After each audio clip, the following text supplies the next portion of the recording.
हाथरस की घटना को लेकर बोले बागेश्वर धाम के पीठाधीश्वर, कहा ऐसी जगह से लोगों को बचना चाहिए जहां अपने लोगों की सुरक्षा न हो पाए। भोले बाबा ने बना रखी है गोपिका जल सेना और स्वागत सेना। एक लड़की ने कहा प्रवचनों में गोपिका बनकर बैठती थी। गोपिका सेना को कमेटी उपलब्ध कराती है लहंगा, चुन्नी और गहने। पानी पिलाना और पानी में कोई जहर नहीं मिला दे, ये तय करना जल सेना का काम है। स्वागत सेना के पास स्वागत का जिम्मा। सभी पहनती थी गुलाबी ड्रेस। सभी को मिला था नेम प्लेट और आईडी कार्ड।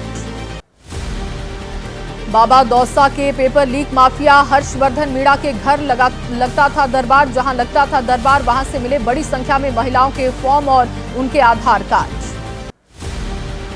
फर्रुखाबाद में भोले बाबा ने कोरोना के दौरान भी किया था कार्यक्रम। दिसंबर 2021 में हुए कार्यक्रम में आए थे 50,000 श्रद्धालु। अव्यवस्था होने पर सिटी मजिस्ट्रेट ने पहुंचकर सत्संग पर लगा दी थी रोक।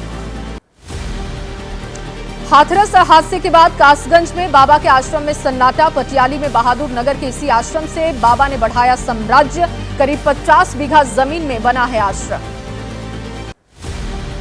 कानपुर में बिधनु के करसुई आश्रम पर पहुंची पुलिस। सेवादारों से पूछताछ की। पुलिस की छानबीन के बाद आश्रम में लगा हुआ ताला। एक भी सेवादार वहां पर मौजूद नहीं। यूपी के लखीमपुर खीरी में भी बाबा का आश्रम है। सुंदरबल कस्बे में कई एकड़ में फैला है आश्रम। मौके पर मौजूद लोगों ने कहा बाबा की कोई गलती नहीं, भागने की क्या जरूरत थी, जो गलत करेगा वही भोगेगा। मध्य प्रदेश के ग्वालियर में भी बाबा का आलीशान आश्रम है। हाथरस हादसे के बाद पुलिस ने आश्रम में पहुंचकर जांच की है। दीवार से मिटा दिया गया बाबा का नाम, जबकि बैनर कपड़े से ढके हुए मिले। हाथरस में हुए हादसे में जान गंवाने वाले लोगों की आत्मा की शांति के लिए प्रयागराज में यज्ञ और हवन हुआ। आश्रम में हुई श्रद्धांजलि सभा में बड़ी संख्या में सेवादार और श्रद्धालु पहुंचे।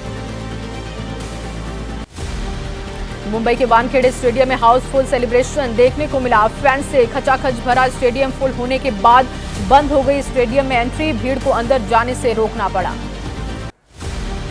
मुंबई के मरीन ड्राइव इलाके से निकली टीम इंडिया की विक्ट्री परेड। एबीपी न्यूज की मेगा कवरेज। टॉप एंगल से फैंस से सैलाब के बीच जश्न मनाते टीम इंडिया के खिलाड़ियों को कैद किया।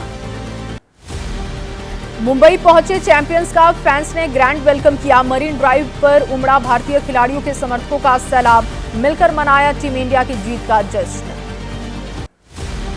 मुंबई के वानखेड़े स्टेडियम से मरीन ड्राइव तक फैंस का सैलाब दिखा। विक्ट्री परेड रूट पर भारी सुरक्षा बल की तैनाती। फैंस की भीड़ को कंट्रोल करने में छूटे सुरक्षा बलों के पसीने। मुंबई के मरीन ड्राइव पर टीम इंडिया की विक्ट्री परेड में लाखों की संख्या में जुटी फैंस की भीड़। इसी दौरान वहां फंसी एम्बुलेंस के लिए फैंस ने रास्ता भी छोड़ा। एम्बुलेंस के लिए जगह बनाई गई। टीम इंडिया को ले जा रहे विमान को मुंबई एयरपोर्ट पर दी गई वाटर कैनन से सलामी। मुंबई एयरपोर्ट पर उतरने पर भारतीय टीम को सम्मान के तौर पर दिया गया water cannon salute.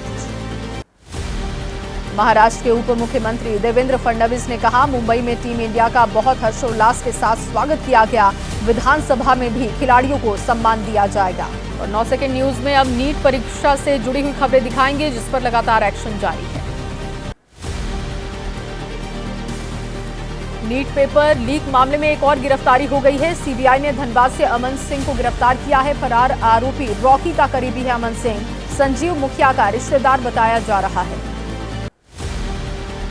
NEET UG 2024 परीक्षा रद्द होने से रोकने के लिए गुजरात के 50 से ज्यादा सफल अभ्यर्थियों ने सुप्रीम कोर्ट में दायर की याचिका। 5 मई को आयोजित नीट परीक्षा को रद्द नहीं करने की मांग की। नीट परीक्षा में धांधली को लेकर यूथ कांग्रेस का लखनऊ में जोरदार प्रदर्शन देखने को मिला। पुलिस ने कांग्रेस कार्यकर्ताओं को हिरासत में लिया। शिक्षा मंत्री के इस्तीफे की मांग कर रहे थे। दिल्ली यूनिवर्सिटी के लॉ फैकल्टी की 3 सेमेस्टर की परीक्षाओं को बिना कारण बताए स्थगित करने पर छात्रों ने प्रदर्शन किया। 4 जुलाई से 26 जुलाई तक होनी थी परीक्षा। नेता विपक्ष बनने के बाद राहुल गांधी का पहला गुजरात दौरा। राहुल के हिंदू वाले बयान के बाद गुजरात कांग्रेस कार्यालय पर हुआ था हमला। राहुल ने गुजरात में इंडिया गठबंधन की जीत का दावा किया है। 9 सेकंड में अब राजनीति से जुड़ी खबरें देखिए। जेएमएम के कार्यकारी अध्यक्ष हेमंत सोरेन फिर बने झारखंड के सीएम। बुधवार को चंपई सोरेन ने इस्तीफा दिया था। इंडिया गठबंधन की बैठक में हेमंत सोरेन को सीएम बनाने पर सहमति जाहिर की गई थी। कांग्रेस से पुराने चेहरों को फिर मंत्री बनने के सवाल पर बोले झारखंड कांग्रेस अध्यक्ष राजेश ठाकुर, इस पर हम अपने आला कमान प्रभारी से बात कर रहे हैं।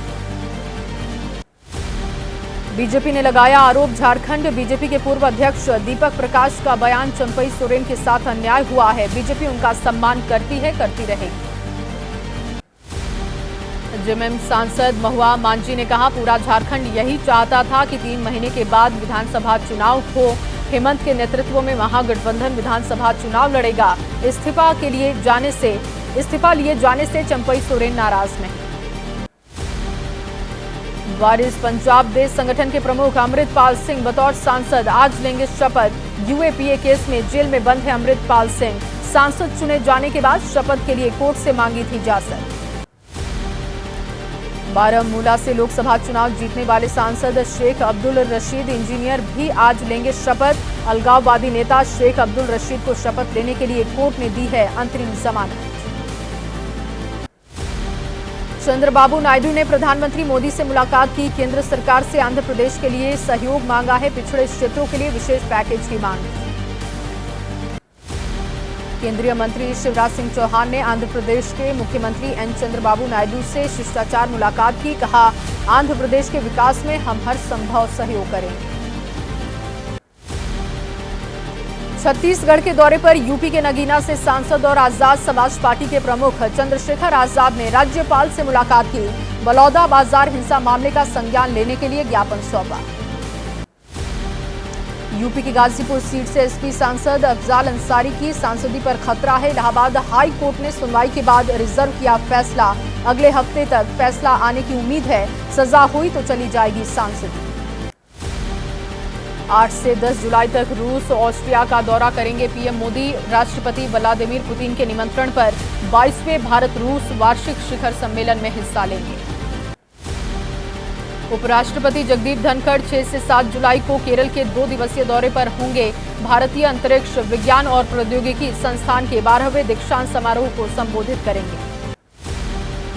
7 जुलाई को गुजरात के अहमदाबाद में निकाली जाएगी भगवान जगन्नाथ की 147वीं वार्षिक रथ यात्रा। लाखों की संख्या में जुटेंगे श्रद्धालु। 22,000 सुरक्षाकर्मी रहेंगे तैनात।